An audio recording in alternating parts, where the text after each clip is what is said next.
Hello and welcome to History Through Question. Today's topic is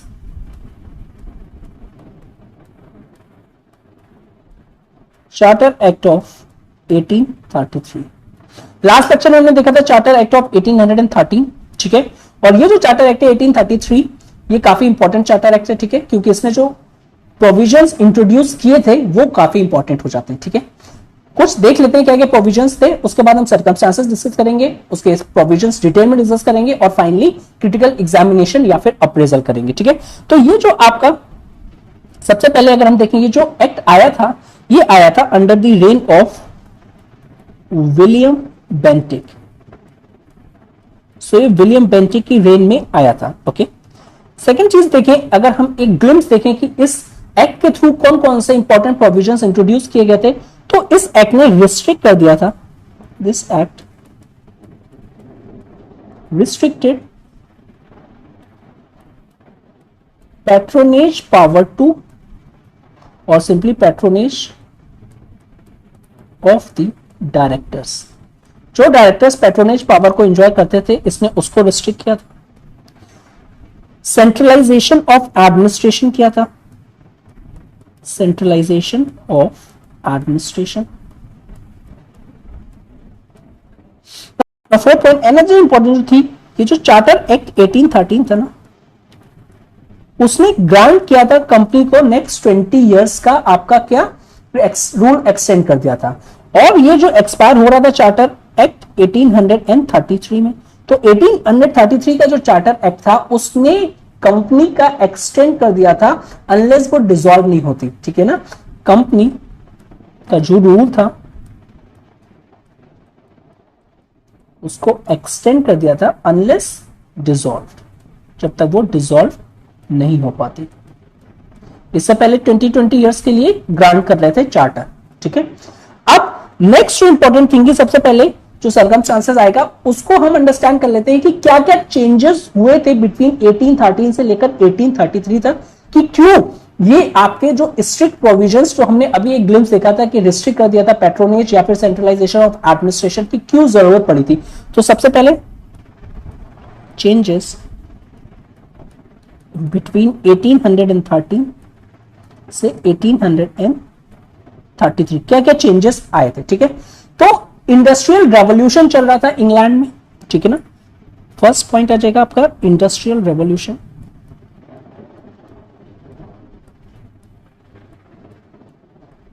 और ये जो industrial revolution था इंग्लैंड में, ये काफी ज्यादा फ्लरिश कर रहा था, बहुत ही ज्यादा फ्लरिशिंग कंडीशन में था, ठीक है ना। टू ग्रेट एक्सटेंड ये फ्लरिशिंग कर रहा था।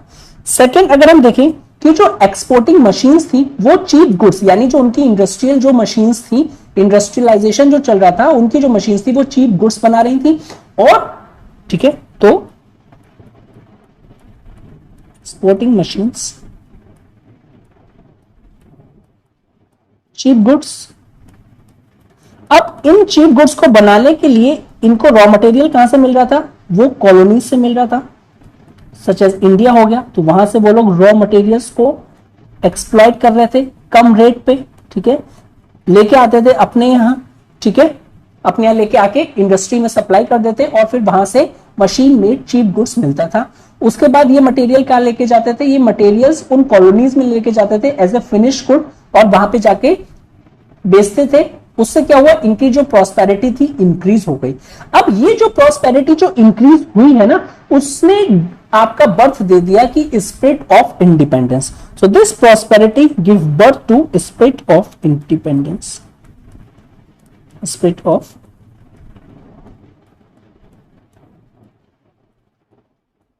Independence, okay.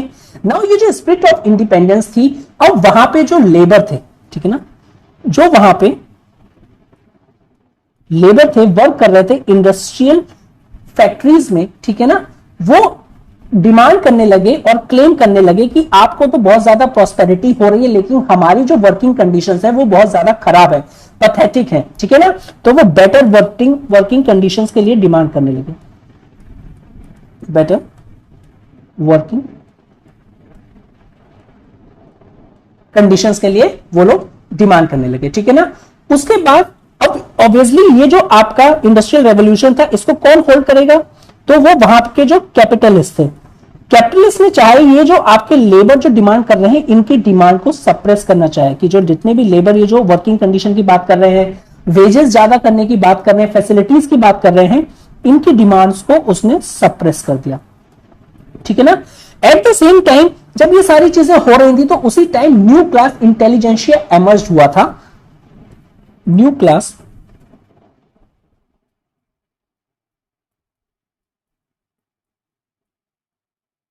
इंटेलिजेंशिया एमर्ज हुआ था जो कि सपोर्टिव था लेबर के, यानी लेबर को जो डिमांड्स थी उनकी उनको सपोर्ट कर रहे थे कि ऑब्वियसली अगर इंडस्ट्रियल रेवोल्यूशन हो रहा है उसमें फायदा हो रहा है, प्रॉस्पेरिटी आ रही है और अल्टीमेटली जो लेबर्स हैं उनकी वजह से आ रही है, तो कुछ ना कुछ उनको भी उसमें शेयर मिलना चाहिए, यानी बेटर वर्किंग कंडीशंस मिलनी चाहिए, वेजेस अच्छे से मिलने चाहिए, ठीक है।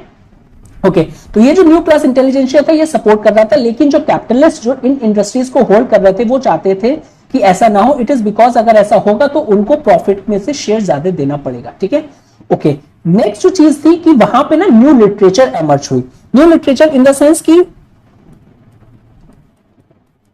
न्यू लिटरेचर, इसमें बात करी गई आपकी लिबर्टी की, जो उस टाइम के इंटेलेक्चुअल्स थे, लिबर्टी की बात करी गई, इक्वालिटी की बात करी गई, ठीक है ना। अब ये जो लिबर्टी इक्वालिटी थी ये इंस्पायर थी कहीं ना कहीं फ्रेंच रेवोल्यूशन से। जो फ्रेंच रेवोल्यूशन से ये जो मेन आइडियोलॉजीज निकली थी कि लिबर्टी और इक्वालिटी, इनसे ये काफी ज्यादा न्यू लिटरेचर प्रभावित थी। एट द सेम टाइम जब ये लिटरेचर उन लोगों को पता चली जो कि जिनको ना लिबर्टी एंजॉय की जाती थी, करवाई जाती थी, ना इक्वालिटी, तो पीपल ने डिमांड किया कि नाउ वी रिक्वायर्ड और वी नीडेड दी आपका लिबर्टी एंड इक्वालिटी। तो पीपल उसको डिमांड करने लगे, पीपल डिमांडेड। ओके वहां पे जो थी उस टाइम पे अगर हम बात करें आपका, वहां पे ट्रॉय पार्टी थी और ट्रॉय पार्टी ने क्या किया, बेसिकली उसको डिफीट कर दिया विग पार्टी ने, विग पार्टी, और वो पावर में आ गई बिग पार्टी। और जो विग पार्टी थी ये आपके लिबरल थी, ठीक है ना। ये एम्फसाइज करती थी कि जो मैन के जो राइट्स हैं, यानी राइट्स ऑफ मैन। दूसरा ये कहती थी कि जो पार्लियामेंट में वेरियस रिफॉर्म्स भी होने चाहिए, पार्लियामेंट्री रिफॉर्म्स भी होने चाहिए, और इसके लिए ये एक्ट भी लेके आए थे 1832 में, ठीक है ना, कि हम इंक्लूड कर पाए लिबरलिज्म की स्पिरिट को, ठीक है ना। और सपोर्ट करती थी principles of lessees fair, lessees fair यानी फ्री ट्रेड, किसी का कंट्रोल नहीं होना चाहिए, ठीक है ना। उसके बाद अगर हम ये देखें कि जो ट्रॉय पार्टी जिसको विग पार्टी ने हराया था वो थी आपकी कंजर्वेटिव, यानी पुराने ख्यालों वाली कंजर्वेटिव पार्टी थी, ठीक है, और एक्सप्लॉयटेटिव थी। इट इज ओनली बिकॉज ये जो आपके जो लेबर्स डिमांड कर रहे थे उनको प्रॉपर तरीके से आपका वर्किंग कंडीशंस भी नहीं प्रोवाइड करवा रही थी और ना ही उनको सपोर्ट कर रही थी, तो उसको हरा के विग पार्टी आ गई थी। तो ये सारे चेंजेस वहां पे चल रहे थे आपके, ठीक है ना। ओके नेक्स्ट अगर हम देखें जो वहां पे मैकॉले थे,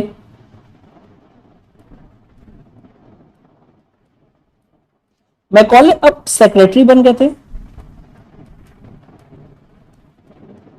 बोर्ड ऑफ कंट्रोल के,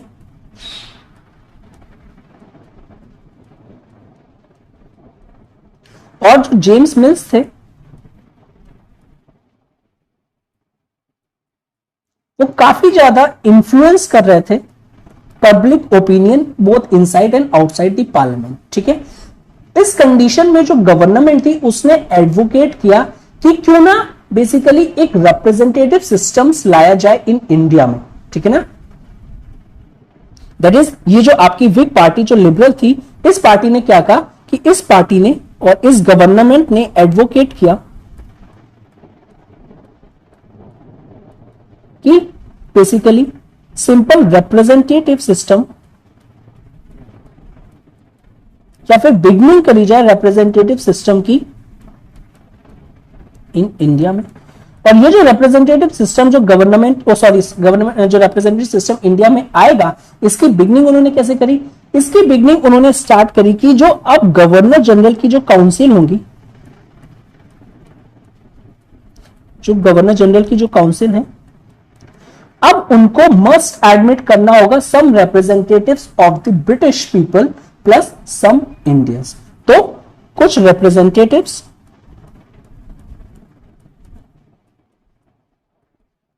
ब्रिटिश पीपल्स होने चाहिए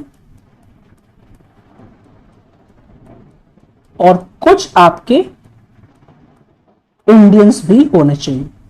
तो एक रिप्रेजेंटेशन अब देने की बात कर रहे हैं, बिकॉज ये some sort of liberal policy follow करती थी दिस गवर्नमेंट। ओके, नाउ जो मैकॉले थे, मैकॉले ने ये कहा कि जो कंपनी का जो रूल है ना, वो आपका इंडिया में कंटिन्यू रहना चाहिए। सो लॉर्ड मैकॉले एडवोकेटेड दैट कि जो कंपनी का जो रूल है वो इंडिया में कंटिन्यू रहना चाहिए, continue in India. Now why Macaulay ने ये स्टेटमेंट बोली? इट इज बिकॉज कि उन्होंने कहा कि सर अगर आप डायरेक्टली कंट्रोल करेंगे अपनी पार्लियामेंट के थ्रू, तो ये ना आपका क्या हो जाएगा, ये आपका अच्छे तरीके से अरेंज नहीं हो पाएगा। इट इज बिकॉज जो पार्लियामेंट है, दैट इज जो ब्रिटिश पार्लियामेंट है, वो थाउजेंड्स माइल दूर बैठी हुई है, और जो पार्लियामेंट है ना सर, वो अच्छे से इफिशिएंटली, इफेक्टिवली, स्मूथली कंट्रोल नहीं कर पाएगी जितनी की कंपनी कर पाएगी। ठीक है, इट इज बिकॉज उसको वहां के अफेयर्स के लिए काफी अच्छे तरीके से पता है। ठीक है, एट द सेम टाइम जो पार्लियामेंट का जो इंटरेस्ट था और जो उनकी नॉलेज थी इंडियन अफेयर्स में, वो भी काफी ज्यादा लेस थी इन कंपैरिजन टू कंपनी। ठीक है, तो चाहे वो पार्लियामेंट का अगर हम इंटरेस्ट देखें प्लस नॉलेज, दोनों ही आपकी कम थी विद रिस्पेक्ट टू इंडिया। ठीक है ना, इंडिया के अफेयर्स में ये दोनों ही चीजें आपकी कम थी। तो मैकॉले ने एडवोकेट किया कि जो इंग्लैंड थी ना, उस टाइम बेसिकली काफी ज्यादा डिवाइडेड थी पार्टीज में। जैसे हमने देखा था, ये जो ट्रॉय पार्टी हो गई, ये आपकी कंजर्वेटिव एक्सप्लॉयटेटिव हो गई, विग पार्टी लिबरलिज्म हो गई। तो उस कंडीशन में क्या था, उस कंडीशन में मैकॉले ने कहा कि सर जो ईस्ट इंडिया कंपनी है, वो किसी भी तरीके से, अगर हम कहें, ना ही वो ट्रॉय पार्टी से बिलोंग करती है और ना ही वो आपकी विग पार्टी से बिलोंग करती है। तो East India Company was none of them. ठीक है ना, कोई भी पार्टी को, आइडियोलॉजी को सपोर्ट नहीं करती है, और वो अलोन कैपेबल है एडमिनिस्ट्रेशन करने की इंडिया में। ठीक है, तो नेक्स्ट इज प्रोविजंस। ना जो फर्स्ट प्रोविजन है, दैट इज कंपनी की जो लाइफ थी उसको एक्सटेंड कर दिया गया था फर्दर 20 इयर्स के लिए, कि वो एडमिनिस्टर कर पाए इंडिया को। लेकिन दिस टाइम जो टेरिटरीज ऑफ इंडिया है वो गवर्न होंगी इन दी क्राउन नेम। ठीक है ना, तो क्राउन नेम में जो भी टेरिटरीज हैं वो अब गवर्न होंगी। अच्छा, वन मोर थिंग, स्टार्टिंग में जब इंट्रोडक्शन में हमने ये देखा था कि जो एक्ट ऑफ 1813 था, उसने चार्टर एक्ट आपका जो आया था 1813, उसने एक्सटेंड कर दिया था कंपनी रूल को फॉर अनदर 20 इयर्स। नाउ ये पीरियड एक्सपायर हो रहा था 1813, और नाउ अब जो चार्टर था उसने एक्सटेंड कर लिया था अनलेस जो कंपनी है was required to be dissolve. तो don't confuse it with this provision, जिसने कंपनी की लाइफ को एक्सटेंड किया था for another 20 years to administer India. ठीक है ना, और on the trust of his majesty, या फिर उनके आयर्स और सक्सेसर्स। सिंपली जो टेरिटरीज ऑफ इंडिया होंगी अब वो गवर्न होंगी क्राउन के नेम पे। ओके, जो सेकंड प्रोविजन है, दैट इज जो कमर्शियल फंक्शन जो था कंपनी का, कंपनीज कमर्शियल फंक्शन,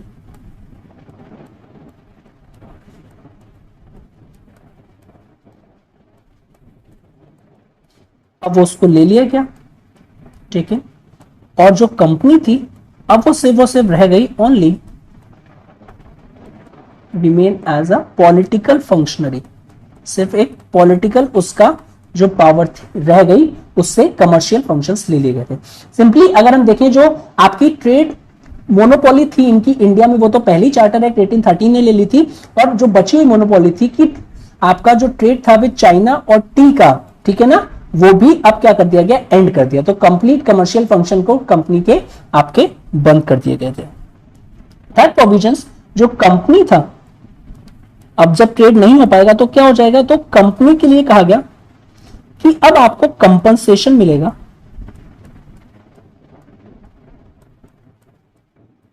वो होगा आपका 10% डिविडेंड, और ये होगा आपका टोटल एनुअल इंडियन रेवेन्यू से।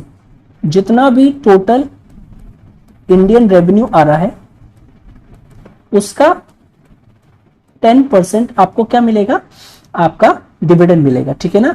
नेक्स्ट 40 इयर्स के लिए, नेक्स्ट 40 इयर्स के लिए ये प्रोविजन इंट्रोड्यूस कर दिया था उनको कंपनसेट करने के लिए, बिकॉज सारी जो कमर्शियल जो फंक्शंस थे वो तो ले लिए गए थे, ठीक है ना। ओके, फोर्थ जो प्रोविजन था, कंपनी का जो डेप्ट था, ठीक है ना, काफी ज्यादा डेप्ट माउंट कर लिया था कंपनी ने, कंपनी का डेप्ट भी अब आपका क्या कर दिया गया था, क्लियर कर दिया गया था, उसको हटा दिया गया था। बोर्ड ऑफ कंट्रोल के जो प्रेसिडेंट थे इन लॉर्ड्स में,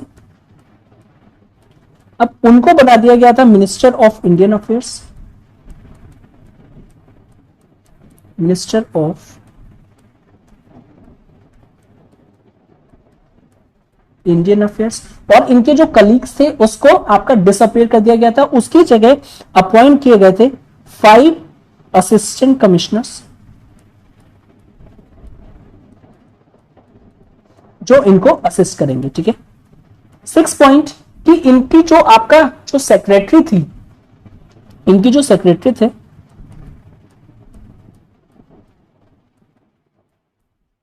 वो बेसिकली स्पीक करेंगे इनके लिए हाउस ऑफ कॉमन्स, ठीक है। और बेसिकली इस तरीके से हम कहें जो हमें एक डेवलपमेंट देखने को मिलता है, जो एक इंपॉर्टेंट ऑफिस था, that is the secretary of state for India, development of secretary of state of India का ऑफिस हमें देखने को मिलता है। 7 पॉइंट कि जो डायरेक्टर्स थे उनकी पैट्रोनेज काफी रिड्यूस कर दिया गया था। अब ये कैसे किया गया था, नौ इससे पहले अगर कोई गवर्नमेंट वैकेंसीज निकलती थी, गवर्नमेंट वैकेंसीज निकलती थी, तो जैसे 100 वैकेंसीज निकली हैं, तो ये लोग आपके काफी लोग अपने जो मेंबर्स होते थे जिनको ये चाहते थे ये जॉब्स में आए, उनको काफी ज्यादा नॉमिनेट कर लेते थे, लेट्स से 400 to 500, ठीक है ना। उनमें से जो टॉप होते थे वो इस पोजीशन में आ जाते थे, ठीक है।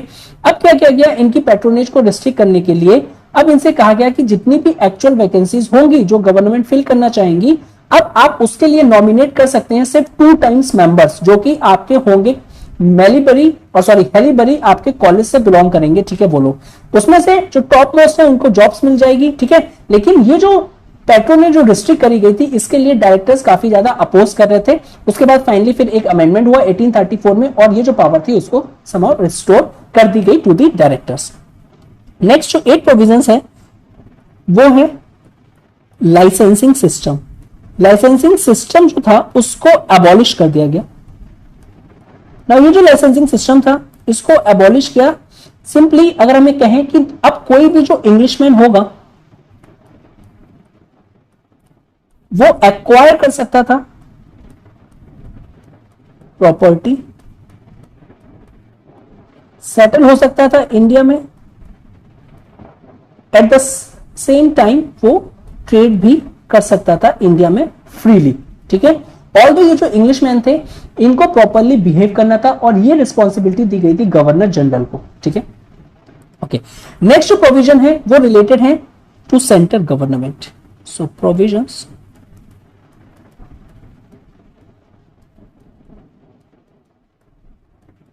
Related to central government. Okay, now जो फर्स्ट प्रोविजन है कि फर्स्ट टाइम जो गवर्नर जनरल जो बंगाल थे, गवर्नर जनरल बंगाल, अब वो बन गए थे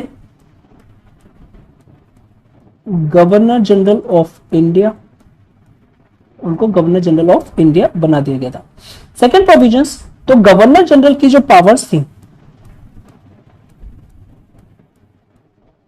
गवर्नर जनरल की जो पावर्स थी उनको काफी इंक्रीज कर दिया गया था, ठीक है ना। सिंपली अगर हम कहें तो यहां पे हमें लेजिस्लेटिव सेंट्रलाइजेशन देखने को मिलता है। जो पावर पहले अलग अलग इंस्टीट्यूशन में, ऑर्गेनाइजेशन में या फिर पीपल होल्ड करते थे, उसका एक सेंट्रलाइजेशन कर दिया गया था। ठीक है ना, अभी हम देखेंगे कैसे। लेट्स से अगर हम देखें कि इस एक्ट के आने से पहले, that is before this act,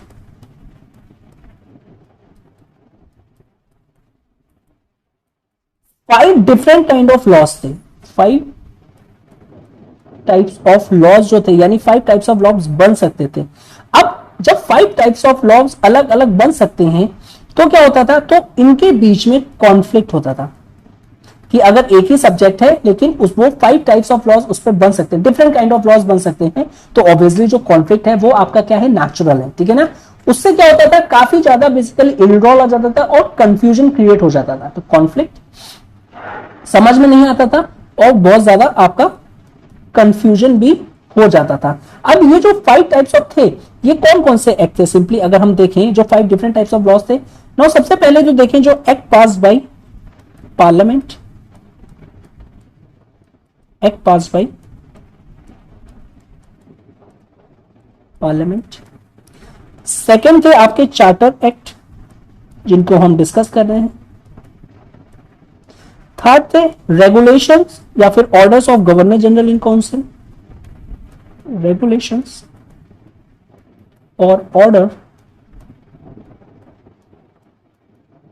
of governor general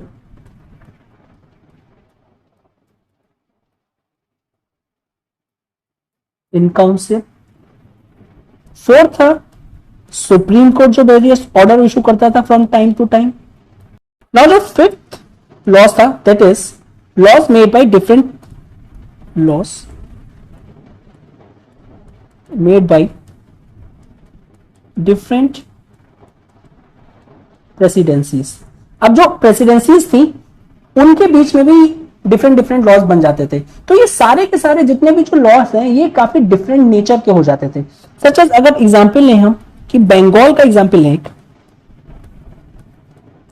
तो बंगाल में फॉर्जरी यानी धोखाधड़ी वो एक पनिशेबल ऑफेंस था, punishable. At the same time अगर हम देखें परज्यूरी, और परज्यूरी का सिंपल मीन्स होता है दैट इज विलफुल, यानी जानबूझ के आप क्या कर रहे हो, सच्चाई को छुपा रहे हो, या विलफुल टेलिंग एन अनट्रुथ, या फिर झूठ बोल रहे हो जानबूझ के। ठीक है ना, इसको फिक्स किया गया आपका double punishment. Double punishment in the sense, अगर आपका जो फॉर्जरी है उसको आपका 1 मंथ की प्रिजन होती है, तो कोई अगर परज्यूरी कर रहा है तो उसको 2 मंथ की आपकी सजा मिलेगी। ठीक है ना, इस तरीके से आपका फिक्स किया गया। उसके बाद अगर हम बॉम्बे में देखें, तो बॉम्बे में ये जो परजुरी था इसको पनिश किया गया 2 टाइम्स इनटू मद्रास प्रेसिडेंसी, यानी मद्रास प्रेसिडेंसी में जितना आपका पनिशेबल ऑफेंस है वो 2 टाइम्स यहां पे बॉम्बे में होगा। तो ये सारे के सारे जितने भी डिफरेंट टाइप्स ऑफ एक्ट्स है या फिर डिफरेंट नेचर के एक्ट है, ये डिस्क्रिपेंसीज प्रोवाइड करवाते थे, या सिंपल अगर हम कहें आपका एक तरीके का कॉन्फ्यूजन प्रोवाइड करवाते थे इन दी एडमिनिस्ट्रेटिव क्रिमिनल लॉज में। और ये काफी ज्यादा आपका प्रॉब्लमेटिक हो जाता था इन ऑर्डर टू अंडरस्टैंड और इसको प्रॉपर तरीके से आपका हैंडल करना और मेंटेन करना। ठीक है ना, तो बेसिकली इसके लिए क्या हुआ, इसके लिए जरूरत पड़ी कि यूनिफॉर्मिटी ऑफ लॉज की। सर अगर कोई एक पनिशेबल ऑफेंस है, जैसे चाहे वो आपका फॉर्जरी हो या फिर परजुरी हो, तो उसके लिए एक यूनिफॉर्म लॉ होना चाहिए। ठीक है, तो this all discrepancies give rise to कि अब हमें क्या चाहिए, अब हमें यूनिफॉर्मिटी ऑफ लॉज चाहिए, यूनिफॉर्म लॉज होने चाहिए। ठीक है ना, और ये क्वाइट इंपॉर्टेंट भी हो गया था। इट इज बिकॉज जो इंग्लिश जो थे आपके वो क्या कर रहे थे, माइग्रेट कर रहे थे, सेटल कर रहे थे इंडिया में, और ये जो चार्टर एक्ट था इसने प्रोवाइड किया बेसिकली कि सेंट्रलाइजेशन ऑफ लेजिस्लेचर। इस तक से हम कह रहे हैं कि सेंट्रलाइजेशन ऑफ लेजिस्लेचर, पहले अलग अलग पावर के पास पावर्स थी, अब उसको एक सेंट्रलाइज करके एक पावर के पास रख दिया गया ताकि एक यूनिफॉर्म लॉ बन पाए। ठीक है, नेक्स्ट इज जो गवर्नर जनरल इन काउंसिल है,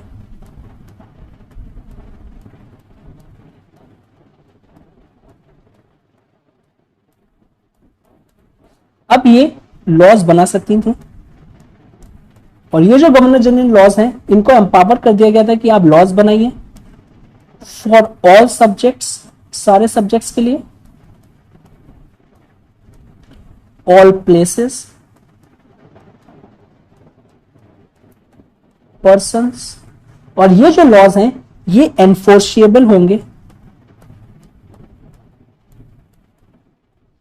bye all the courts of the country, courts of the country के लिए, प्लस इनके पास पावर दी गई गवर्नर जनरल काउंसिल को कि आप किसी लॉ को अमेंड भी कर सकते हैं, यानी उसमें चेंजेस भी कर सकते हैं, या फिर उसको पूरी तरीके से रिपील भी कर सकते हैं, हटा भी सकते हैं एनी लॉ, ठीक है ना।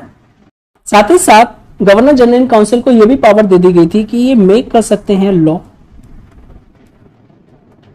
जो कि रिलेट होगा कंपनी के सर्वेंट से, ठीक है ना, चाहे वो आपके विद इन ब्रिटिश टेरिटरीज में हो, विद इन ब्रिटिश टेरिटरीज, या फिर वो प्रिंसले स्टेट्स में हो, ओके। और साथ ही साथ इनको यह भी कहा गया कि आप बनाएंगे a code of military discipline, military discipline, और various articles of war, and provide administration of justice, administration of justice। तो इस तरीके से हम क्या देख रहे हैं कि जितने भी एक्ट जो अलग अलग तरीके से बन सकते थे उनको एक सेंट्रलाइज करके गवर्नर जनरल इन काउंसिल में पावर दे दी गई थी। साथ ही साथ पावर देने के साथ ही साथ इनकी पावर्स को रिस्ट्रिक्ट भी किया गया था कि हम आपको कुछ चीजें बता रहे हैं कि इन पे आप लॉस नहीं बना सकते या फिर इनको आप नहीं कर सकते, तो सम रिस्ट्रिक्शंस भी इंपोज किए गए थे इन पे, और वो रिस्ट्रिक्शंस थे that is not alter the provision of charter act, not alter charter act, कि सब गलती से भी ना चार्टर एक्ट को आप ऑल्टर मत कर देना, कि जो उसमें प्रोविजन है पता चले आपने उसी को चेंज कर दिया, तो प्लीज ऐसी गलती मत करना, ठीक है। और आपको हमने पावर दी है पर आप इसमें इंटरफेरेंस नहीं कर सकते, एट द सेम टाइम आप ऑल्टर नहीं कर सकते क्राउन का प्रेरोगेटिव जो क्राउन ने आपको बता दिया करने के लिए, प्रेरोगेटिव, ठीक है। थर्ड, आप इनेक्ट नहीं कर सकते कोई भी लॉ, ठीक है, अगेंस्ट द पार्लियामेंट, यानी simply not enact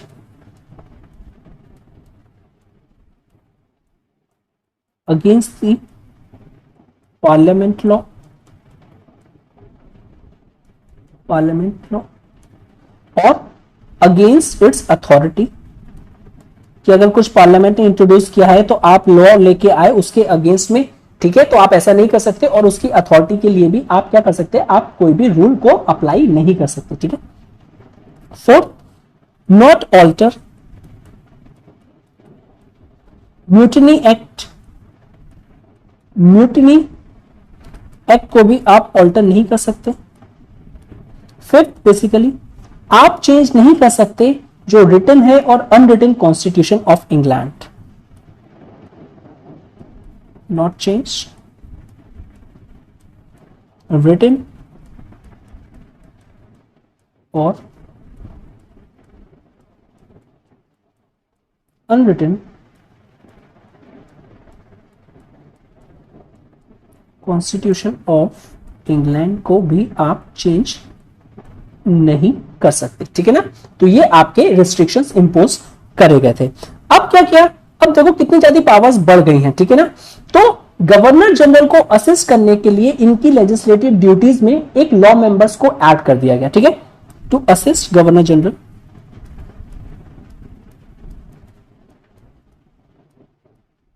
governor general इनकी लेजिस्लेटिव ड्यूटीज को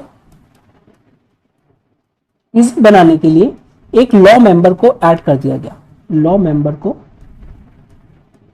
ऐड कर दिया गया, ठीक है ना, टू इज एग्जीक्यूटिव काउंसिल, इनकी एग्जीक्यूटिव काउंसिल में, ठीक है ना। अब जो लॉ मेंबर है उसके बारे में बताया गया कि वो अटेंड कर सकता है काउंसिल्स मीटिंग, जो भी गवर्नर जनरल की जो काउंसिल की जो मीटिंग होंगी उनको वो अटेंड कर सकते हैं एज एन स्पेशल इन्विटेशन पे, स्पेशल इन्विटेशंस पे। जब आप कोई भी लेजिस्लेशन बना रहे हैं at the time of legislation,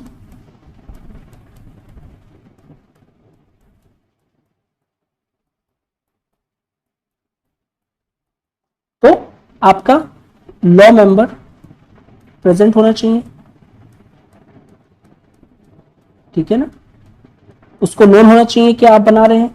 third, जो लॉ मेंबर है ये पार्ट तो कर सकता है आपकी प्रोसीडिंग्स में, दैट इज आपकी काउंसिल मीटिंग में, ठीक है ना, लेकिन इसके पास वोटिंग राइट्स नहीं है, नो वोट नहीं है इसके पास।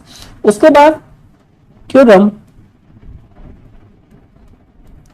Of council, quorum of council, quorum जो वर्ड है वो लेस से अगर आपके पास, मैं एग्जांपल लूं कि 5 मेंबर्स हैं, उनमें से कितने मेंबर प्रेजेंट होंगे किसी भी मीटिंग को स्टार्ट करने के लिए, ठीक है ना, ओके। लेस से अगर आपका ये फाइनलाइज हुआ है कि 3 मेंबर्स, अगर 3 मेंबर्स से कम है आपके आउट ऑफ 5 मेंबर्स, तो वो मीटिंग स्टार्ट नहीं हो सकती। तो क्योरम इज द मिनिमम, आपका क्या होता है कि मिनिमम वैल्यू होती है जो कि आपकी फिक्स करी जाती है, सो दैट कि in absence of those members, कि अगर इतने मेंबर्स प्रेजेंट है जितनी क्योरम में डिसाइड हुई, तो वो प्रॉपर तरीके से मीटिंग आपकी हो सकती है, ठीक है। तो क्योरम ऑफ काउंसिल आपकी लेजिस्लेचर के लिए डिसाइड करी गई कि वो है 3, और एडमिनिस्ट्रेटिव के लिए वो डिसाइड करी गई 2, ठीक है ना। फिर टू कोडिफाई, लॉ को कोडिफाई करने के लिए एक लॉ कमीशन अपॉइंट करी गई,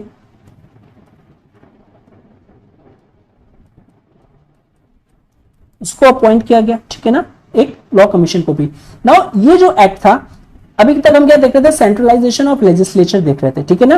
इस एक्ट ने और इंट्रोड्यूस किया एडमिनिस्ट्रेटिव सेंट्रलाइजेशन पे भी, तो वो हम नेक्स्ट में देखते हैं कि कैसे इसने प्रोविजंस इंट्रोड्यूस किया, जो कि था एडमिनिस्ट्रेटिव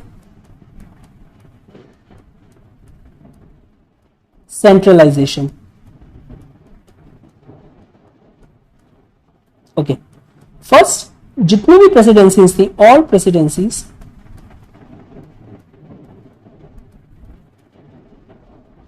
चाहे वो बंगाल हो,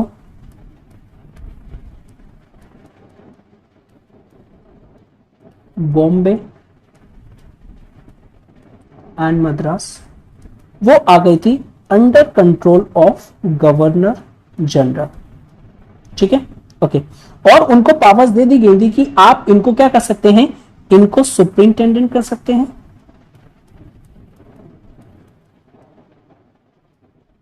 डायरेक्ट कर सकते हैं इनको, और कंट्रोल कर सकते हैं both civil and military affairs में,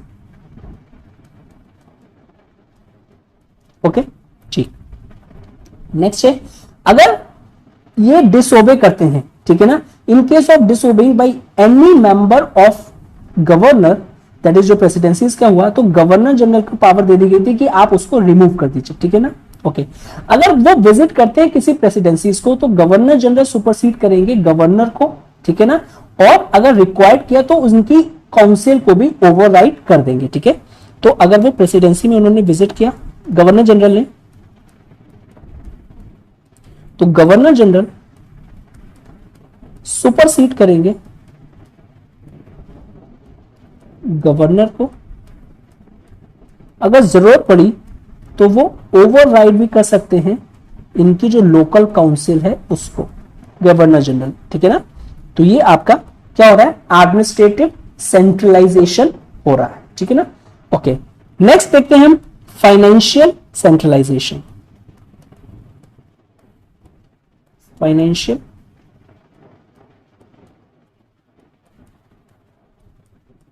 सेंट्रलाइजेशन। फर्स्ट पॉइंट जो है फाइनेंशियल सेंट्रलाइजेशन में, कि जो प्रेसिडेंसीज थी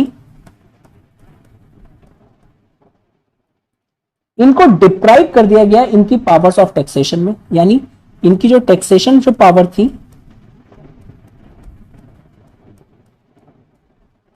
इनसे ले ली गई, ठीक है ना। और जो इनका एक्सपेंडिचर था वो भी अब अप्रूव होगा only with the prior sanction of the centre, और जो इनका एक्सपेंडिचर था उसके लिए भी आपका प्रायर सेंटर का सैंक्शन चाहिए होगा, जो भी एक्सपेंडिचर आप करते हैं, ठीक है। Second, all provinces of British India, जितना भी उनका रेवेन्यूज हो उसको एक सिंगल फंड की तरह कंसिडर किया जाएगा और इनका जो एक्सपेंडिचर होगा वो ऑथराइज करेगा गवर्नर जनरल इन काउंसिल। ठीक है, अगर सिंपली हम बात करें इसको कि अगर 20 आपके पॉइंट भी खर्च करने हैं लोकल मार्केट्स बनाने के लिए तो वो भी आपका गवर्नमेंट ऑफ इंडिया को बताना पड़ेगा, उससे प्रायर आपका क्या सैंक्शन लेना पड़ेगा उसको। ठीक है ना, इवन जो अलाउंसेस थे, जो सैलरीज थी या फिर जो भी न्यू ऑफिस थे बाय प्रेसिडेंसी गवर्नमेंट, वो भी उसके लिए भी आपको सेंटर की परमिशन लेनी पड़ेगी। Required centres permission. अब व्हाई दिस फाइनेंशियल सेंट्रलाइजेशन क्यों लाया गया था? ठीक है ना, कि सब कुछ ठीक चल रहा था लेकिन फाइनेंशियल सेंट्रलाइजेशन लाने का मेन ऑब्जेक्टिव क्या था? तो रीजन देखते हैं why financial centralisation financial centralisation लाया गया था। तो फर्स्ट रीजन तो देखें कि आपका कांस्टेंट वॉर्स हो रहे थे जो कि अफेक्ट कर रहा था कहीं ना कहीं जो सेंटर है या फिर सेंट्रल के फाइनेंसेस को। ठीक है, और सिंपली अगर हम उसको दैट इज देखें कि लास्ट 25 ईयर्स में उनमें से 18 ईयर्स जो देखे गए वो डेफिसिट ईयर्स देखे गए, यानी खर्चा ज्यादा हुआ है और अर्निंग कम हुई है। It is only because of constant war.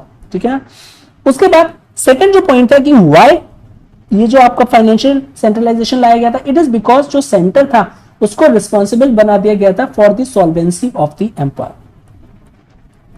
Centre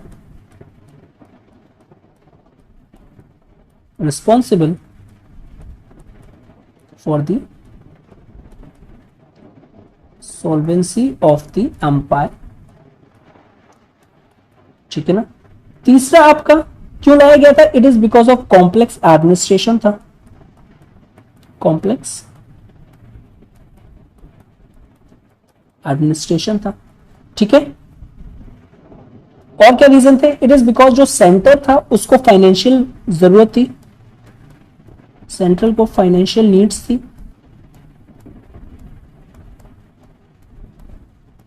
ठीक है, नेक्स्ट जो पॉलिटिकल रिलेशन था स्टेट से और फॉरेन लैंड से, सबके लिए क्या चाहिए था? आपको फाइनेंशियल सेंट्रलाइजेशन चाहिए था। ठीक है, in order to proper maintain political relation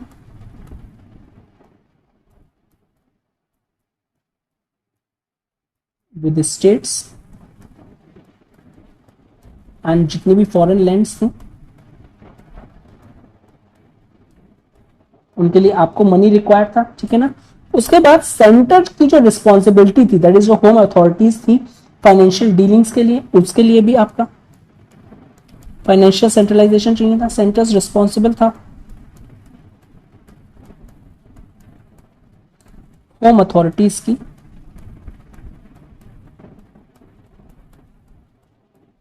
financial dealings के लिए।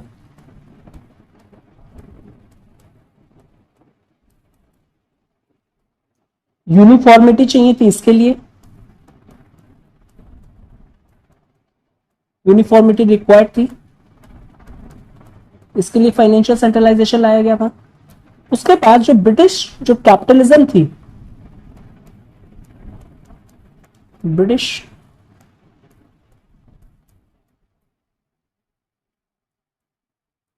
कैपिटलिज्म, चाहे वो क्रेडिट हो या कॉन्फिडेंस हो, ठीक है, तो भी आपका फाइनेंशियल सेंट्रलाइजेशन चाहिए था सो दैट जो इन्वेस्टमेंट है वो इंक्रीज हो पाए, जो ब्रिटिश कैपिटलिज्म करते थे। ठीक है ना, नेक्स्ट प्रोविजन इज जो मेंबर्स थे गवर्नर जनरल काउंसिल के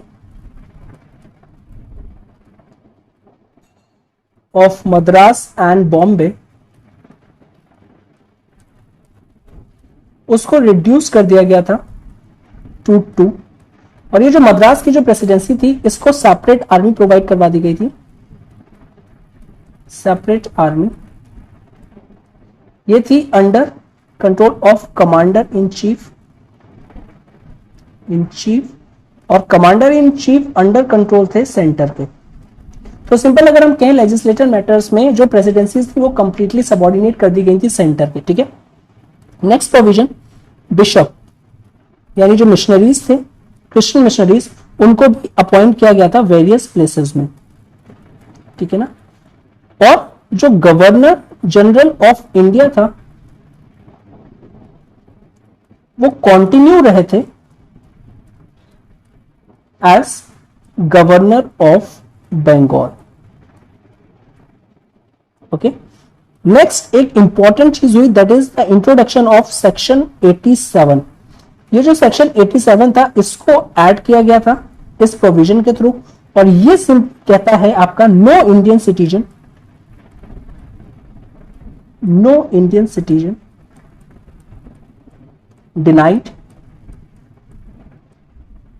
एम्प्लॉयमेंट, यानी कोई भी इंडियन जो सिटीजन है अब उसको एम्प्लॉयमेंट के लिए डिनाई नहीं किया जाएगा, कि चाहे वो इंडियन नेटिव हो, चाहे वो नेचुरल बॉर्न सब्जेक्ट हो, ठीक है ना, पर हिज मैजेस्टी, उसको अब क्या किया है, डिबार्ड नहीं किया जाएगा, यानी मना नहीं किया जाएगा from holding any place, office और बेसिकली एम्प्लॉयमेंट, सिर्फ और सिर्फ इस बेसिस पे कि रिलीजन के बेसिस पे, प्लेस ऑफ बर्थ के बेसिस पे, डिसेंट और कलर। और ये काफी इंपॉर्टेंट प्रोविजन था, ठीक है ना। सिर्फ कोई भी डिस्टिंक्शन नहीं रखी जाएगी, चाहे ना वो रिलीजन हो, प्लेस ऑफ बर्थ हो, सिर्फ और सिर्फ किस पे होगा, अब सिर्फ और सिर्फ मेरिट के बेसिस पे होगा। अगर कोई मेरिटोरियस कैंडिडेट है उसको भी ऑफिस क्या किया जाएगा, उसको भी प्रोवाइड करवाया जाएगा, ठीक है ना, मेरिटोरियस। जो लास्ट प्रोविजन था इस एक्ट ने ये भी प्रोवाइड करवाया गया था कि ये जो स्लेवरी थी वो बहुत ज्यादा थी प्रिवलेंट उस टाइम, ठीक है। तो गवर्नमेंट ऑफ इंडिया को स्टेप्स लेना था टुवर्ड्स एबॉलिशन ऑफ स्लेवरी, जो कि कंट्री में बहुत ज्यादा थी, और फाइनली स्लेवरी को एबॉलिश किया गया था इन द ईयर 1843 में, ठीक है। नेक्स्ट हम आपका इसका एग्जामिनेशन करते हैं इस एक्ट का, कि ये जो एक्ट है ये कितना सिग्निफिकेंट है, ठीक है ना। फर्स्ट जो देखें, जो कंपनी की जो मोनोपोली थी अब वो कंप्लीट मोनोपोली खत्म कर दी गई थी। चार्टर एक्ट 1813 ने क्या किया था, उसकी जो मोनोपोली थी आपकी इंडिया के ट्रेड में खत्म कर दी थी, सिर्फ और सिर्फ रह गया था चाइना और टी का, ठीक है ना। अब वो भी इस एक्ट ने कंप्लीटली खत्म कर दी। तो सिंपली अगर हम देखें जो कंपनी का जो कैरेक्टर था वो चेंज हो गया था कमर्शियल से एडमिनिस्ट्रेटिव एंड पॉलिटिकल, और साथ ही साथ उसके कोड ऑफ डायरेक्टर्स का भी आपका कैरेक्टर चेंज हो गया था, ठीक है ना। उसके बाद इन्होंने क्या किया था, इन्होंने लाइसेंसिंग जो सिस्टम था उसको एबॉलिश कर दिया था, जिससे अब जो यूरोपियंस थे इजिली वो क्या कर रहे थे, वो आपके सेटल हो सकते थे, प्रॉपर्टी को बाय कर सकते थे, ठीक है ना, और अपना कल्चर भी साथ में लेके आ सकते थे। वेरियस जो हमने देखा सेंट्रलाइजेशन लेके आए, चाहे वो लेजिस्लेशन में हो, चाहे वो एडमिनिस्ट्रेशन में हो,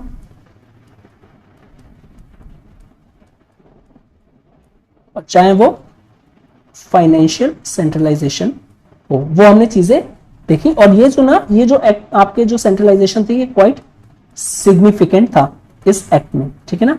उसके बाद जो नेक्स्ट आपका सिग्निफिकेंट है, दैट इज जो एक्सपेंडिंग टेरिटरीज थी या फिर जो एडमिनिस्ट्रेटिव प्रॉब्लम्स आ रही थी वो कॉम्प्लेक्स थी, तो इस एक्ट ने उनको भी काफी ज्यादा हेल्प किया उनको टैकल करने में, ठीक है ना। एट द सेम टाइम इस एक्ट ने भी ये भी प्रोवाइड किया कि कैसे कंसोलिडेट करें टेरिटरीज को, ठीक है ना। सो बेटर कंसोलिडेशन ऑफ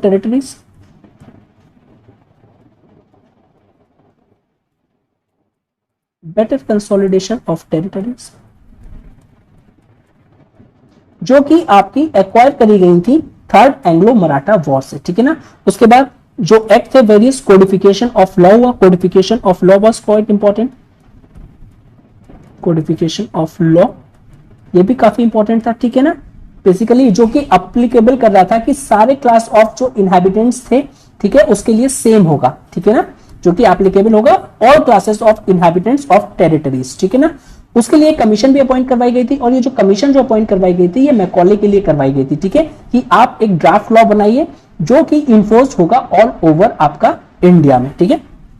उसके बाद हम देखते हैं आईपीसी, इंडियन पेनल कोड, और सीआरपीसी, ठीक है ना, क्रिमिनल प्रोसीजर कोड को भी इनेक्ट किया गया था, और इसका जो मेन क्रेडिट है वो जाता है आपका मैकॉले को, ठीक है। फिर हमने देखा सेक्शन 87, ये भी काफी इंपॉर्टेंट था, बिकॉज नो इंडियन सिटीजन को अब denied employment simply on the basis of race religion, अब वो नहीं होगा। 7 जो है स्लेवरी जो थी उसका भी एबॉलिशन हुआ, ठीक है ना, उसके एबॉलिशन के बारे में भी इस एक्ट ने बात करी थी और फाइनली एबॉलिश हुआ था इन द ईयर 1843 में, ठीक है ना। नाउ अभी तक हमने सिग्निफिकेंस देखा था पॉजिटिव, अब हम देखते हैं ड्रॉबैक्स कि इस एक्ट के थ्रू क्या क्या ड्रॉबैक्स थे। अच्छा, ड्रॉबैक्स जो थे ना वो रिलेटेड थे सेंट्रलाइजेशन, ठीक है ना, सेंट्रलाइजेशन के ही पॉजिटिव एस्पेक्ट हमने देखे, अब थोड़ा सा नेगेटिव भी देखते हैं, ठीक है ना। इट इज बिकॉज अगर हम जो कंट्री की जो वास्टनेस देखें, जो कंट्री जो हमारा है वो काफी ज्यादा वास्ट है, ठीक है ना, उसमें डाइवर्स पॉपुलेशन है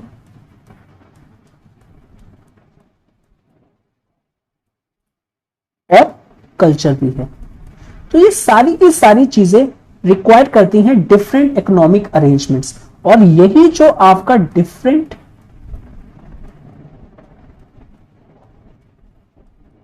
इकोनॉमिक अरेंजमेंट था ये ड्यू टू सेंट्रलाइजेशन डिस्टर्ब हुआ। उसके बाद सेंटर के लिए डिफिकल्ट हो गया था कि इसको कैसे अंडरस्टैंड करें और हैंडल करें, ठीक है ना, तो सेंटर इसमें फेल्ड हो गया। ये जो एक्ट था, दिस एक्ट, इसने डेवलप कर दिया था friction between centre and provinces.